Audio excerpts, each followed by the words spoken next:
வைகாசி மாசம் விசாக நன்னாளில் கைலாயன் கண்ணில் நீ பிறந்தாயே வேளா, கைலாயன் கண்ணில் நீ பிறந்தாயே வேளா.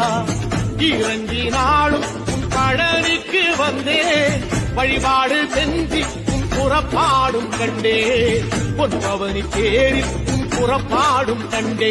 நடராசன் மகராசாவும் வீடு வந்தேனே.